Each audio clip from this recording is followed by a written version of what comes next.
Hello, welcome back to the Word in Our Hearts.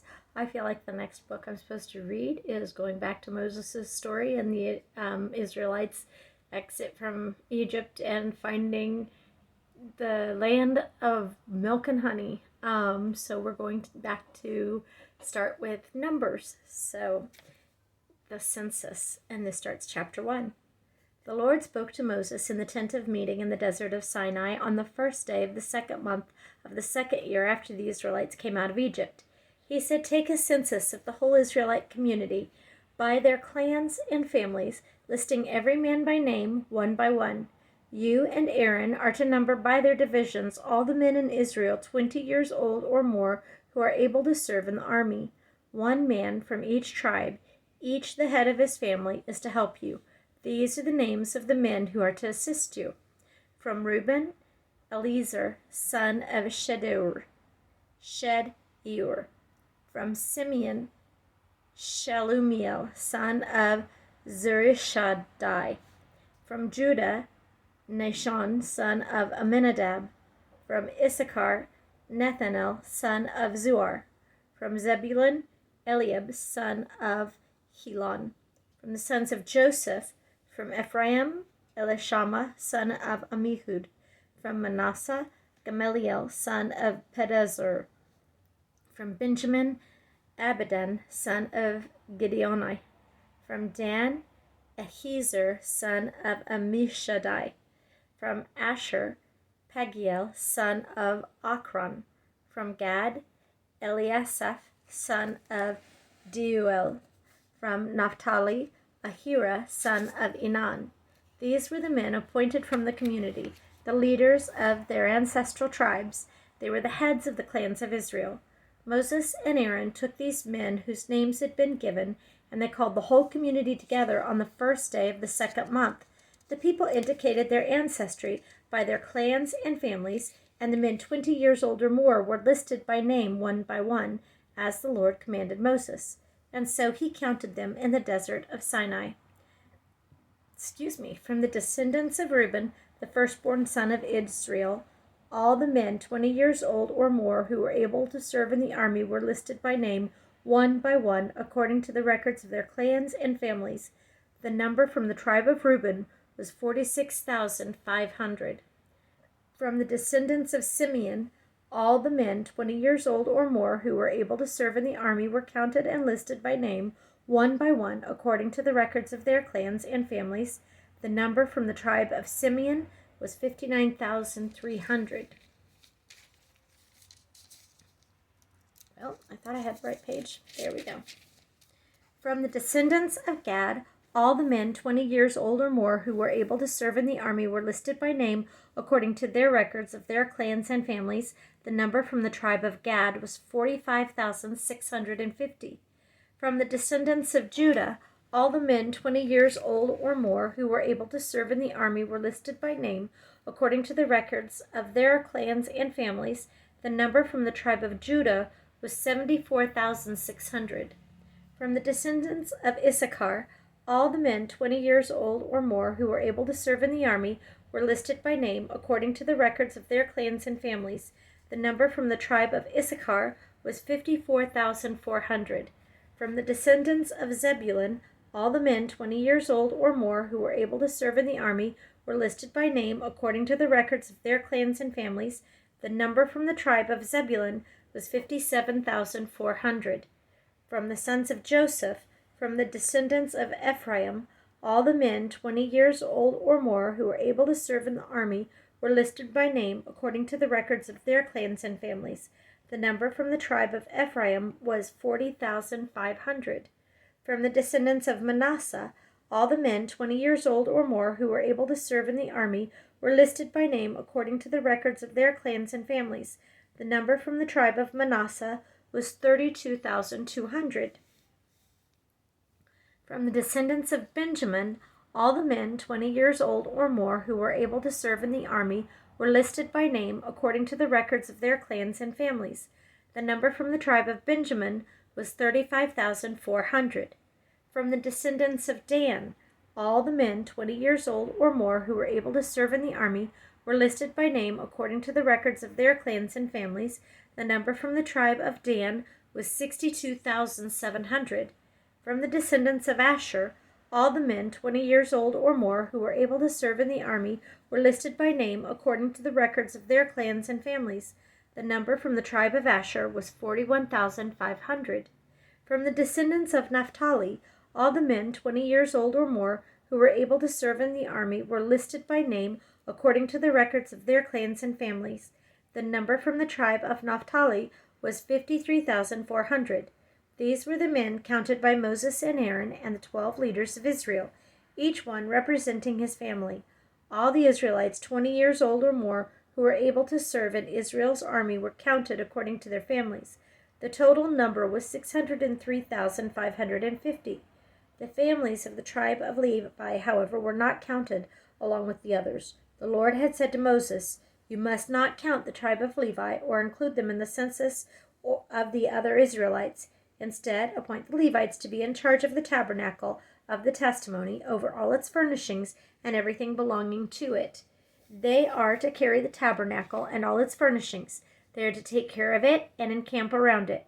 Whenever the tabernacle is to move, the Levites are to take it down, and whenever the tabernacle is to be set up, the Levites shall do it. Anyone else who goes near it shall be put to death." The Israelites are to set up their tents by divisions, each man in his own camp under his own standard.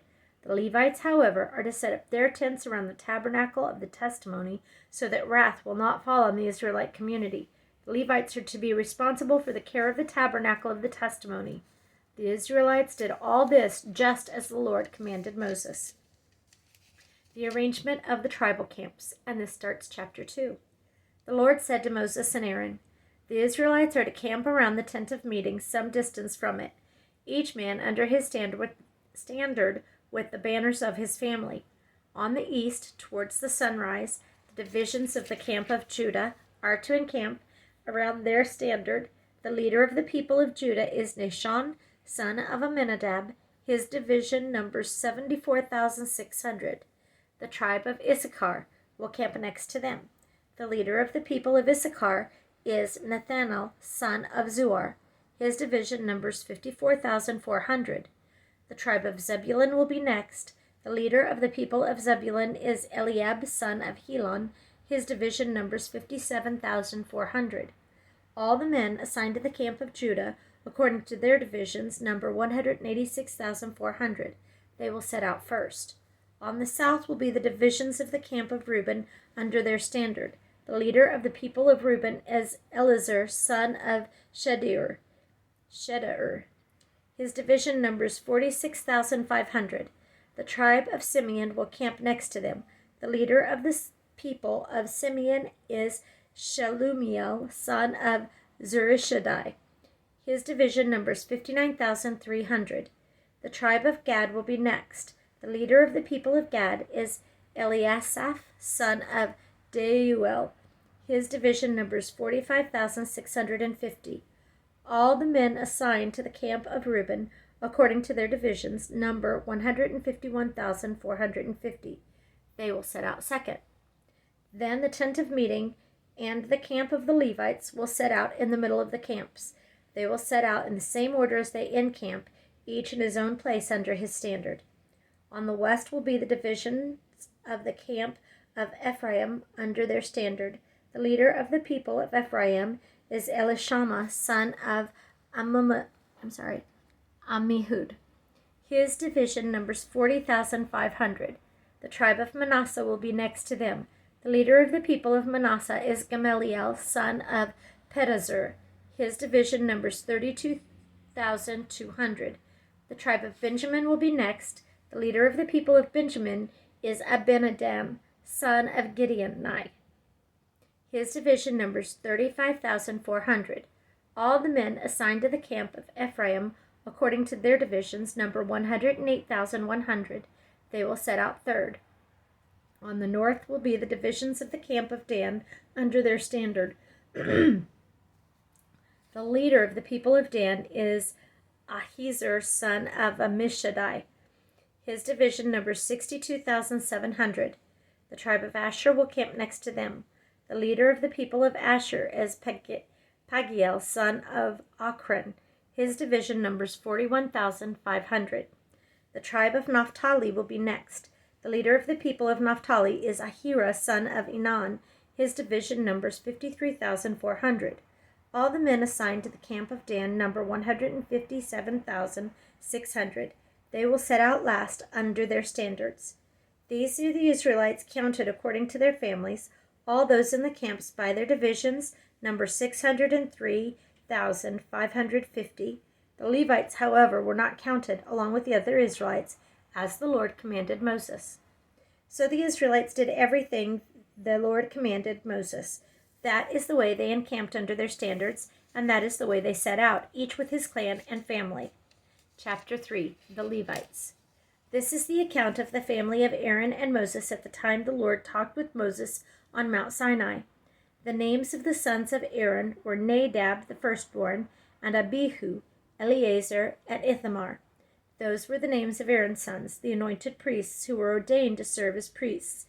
Nadab and Abihu, however, fell dead before the Lord when they made an offering with unauthorized fire before him in the desert of Sinai.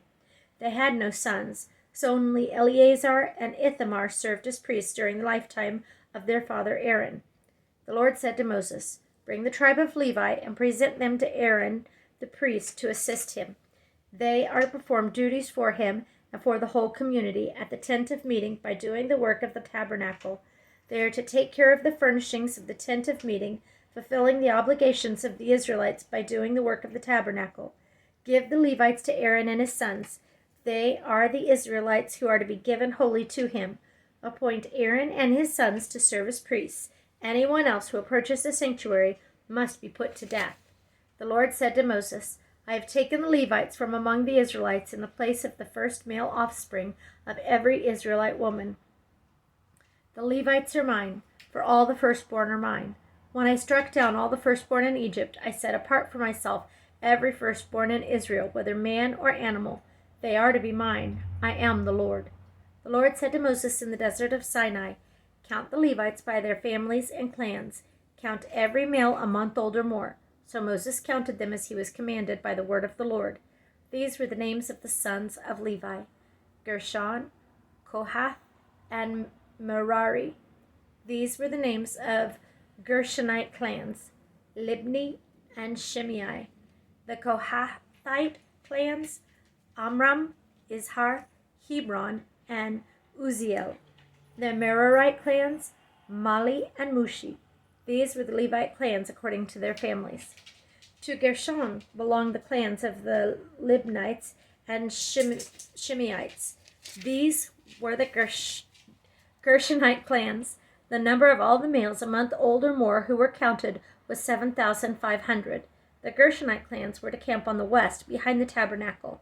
The leader of the families of the Gershonites was Eliasaph, son of Lael.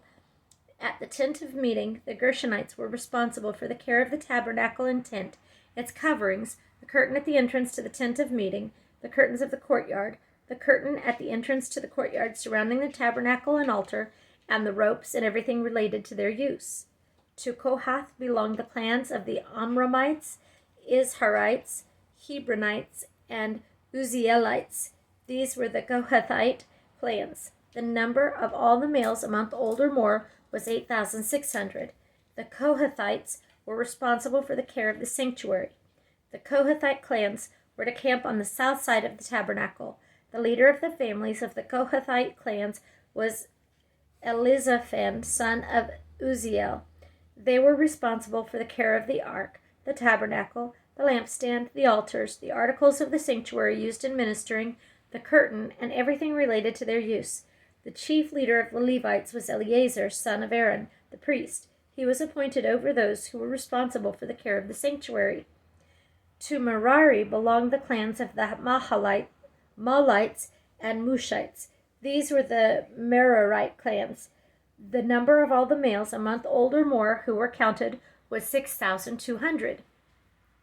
The leader of the families of the Merarite clans was Zuriel, son of Abihail. They were to camp on the north side of the tabernacle.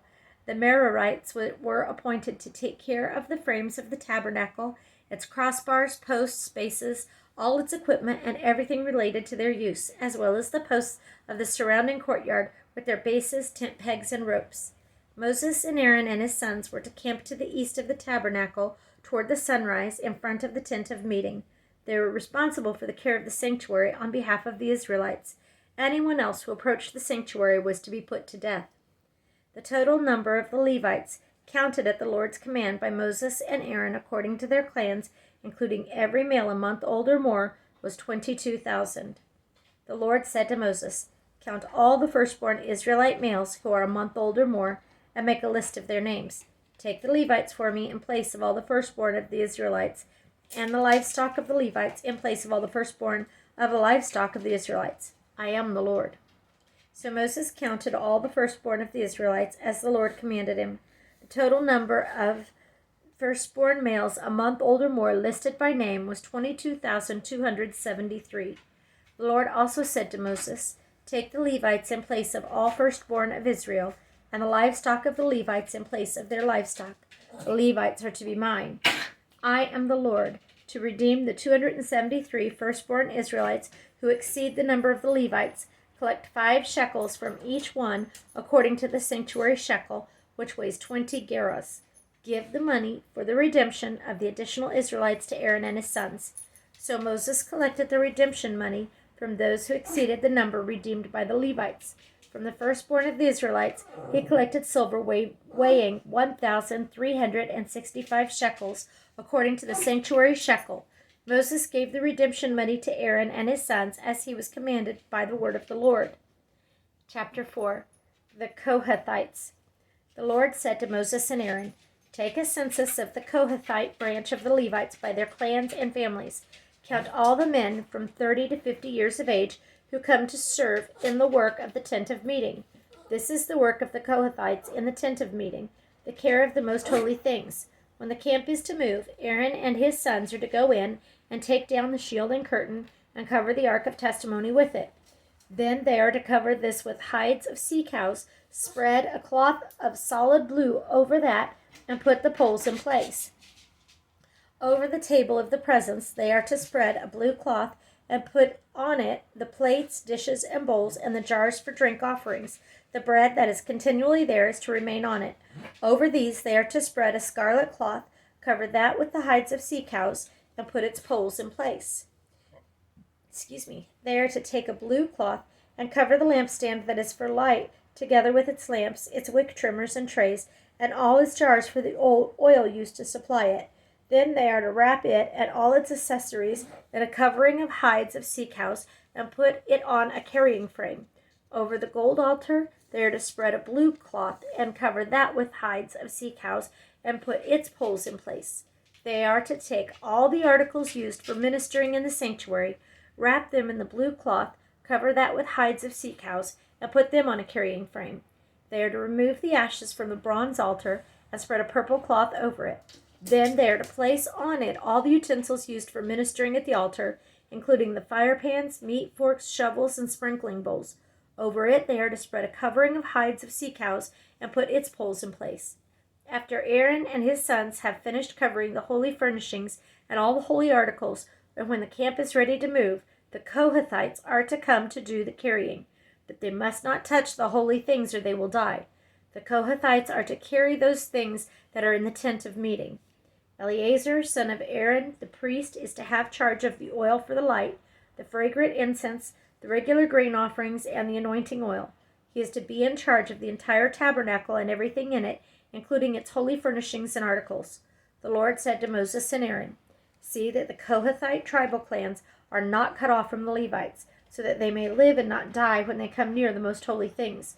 Do this for them.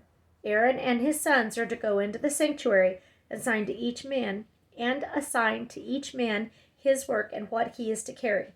But the Cohethites must not go in to look at the holy things, even for a moment, or they will die." The Gershonites. The Lord said to Moses, "Take a census also of the Gershonites by their families and clans. Count all the men from 30 to 50 years of age who come to serve in the work at the tent of meeting.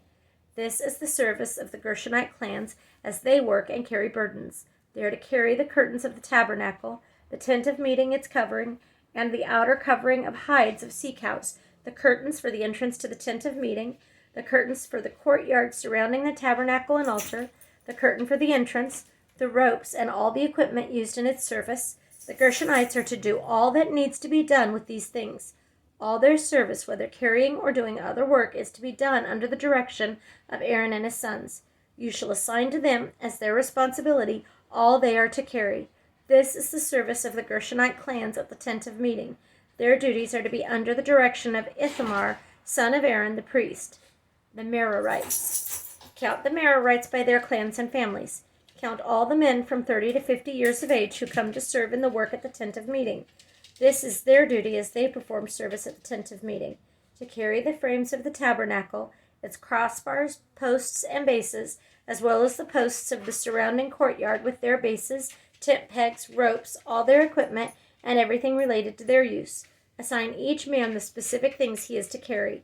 This is the service of the Merarite clans as they work at the tent of meeting under the direction of Ithamar, son of Aaron, the priest.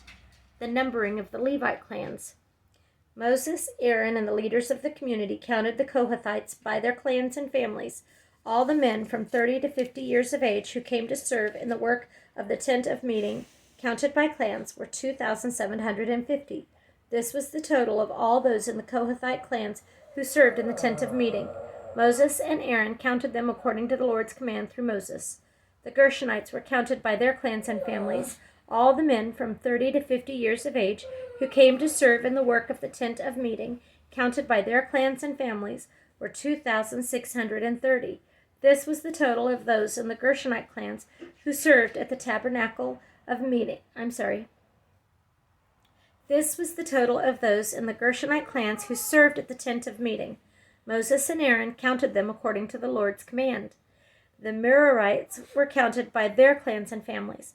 All the men from 30 to 50 years of age who came to serve in the work at the tent of meeting, counted by their clans, were 3,200. This was the total of those in the Merarite clans. Moses and Aaron counted them according to the Lord's command through Moses. So Moses, Aaron, and the leaders of Israel counted all the Levites by their clans and families. All the men from 30 to 50 years of age who came to do the work of serving and carrying the tent of meeting numbered 8,580. At the Lord's command through Moses, each was assigned his work and told what to carry. Thus they were counted as the Lord commanded Moses. Chapter 5. The purity of the camp. The Lord said to Moses, "Command the Israelites to send away from the camp anyone who has an infectious skin disease or a discharge of any kind, or who is ceremonially unclean because of a dead body. Send away male and female alike. Send them outside the camp so they will not defile their camp where I dwell among them." The Israelites did this. They sent them outside the camp. They did just as the Lord had instructed Moses. Restitution for wrongs. The Lord said to Moses, "Say to the Israelites, when a man or woman wrongs another in any way, and so is unfaithful to the Lord, that person is guilty and must confess the sin he has committed. He must make full restitution for his wrong, add 1/5 to it, and give it all to the person he has wronged. But if that person has no close relative to whom restitution can be made for the wrong, the restitution belongs to the Lord and must be given to the priest, along with the ram with which atonement is made for him. All the sacred contributions the Israelites bring to the priest will belong to him. Each man's sacred gifts are his own, but what he gives to the priest will belong to the priest." The test for an unfaithful wife.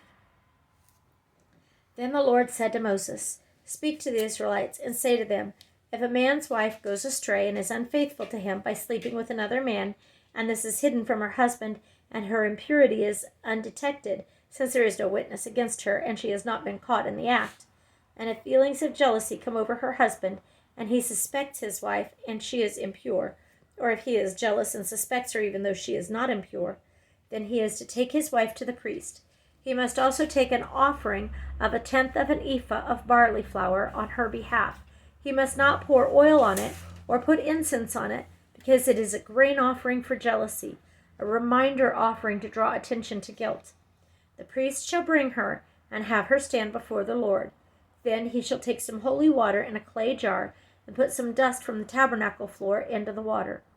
After the priest has had the woman stand before the Lord, he shall loosen her hair and place it in her hands, the reminder offering, the grain offering for jealousy, while he himself holds the bitter water that brings a curse. Then the priest shall put the woman under oath and say to her, if no other man has slept with you, and you have not gone astray and become impure while married to your husband, may this bitter water that brings a curse not harm you. But if you have gone astray while married to your husband, and you have defiled yourself by sleeping with a man other than your husband, here the priest is to put the woman under this curse of the oath. May the Lord cause your people to curse and denounce you when he causes your thigh to waste away and your abdomen to swell. May this water that brings a curse enter your body, so that your abdomen swells and your thigh wastes away. Then the woman is to say, Amen, so be it. The priest is to write these curses on a scroll and then wash them off into the bitter water. He shall have the woman drink the bitter water that brings a curse, and this water will enter her and cause bitter suffering. The priest is to take from her hands the grain offering for jealousy, wave it before the Lord, and bring it to the altar. The priest is then to take a handful of the grain offering as a memorial offering and burn it on the altar. After that, he is to have the woman drink the water.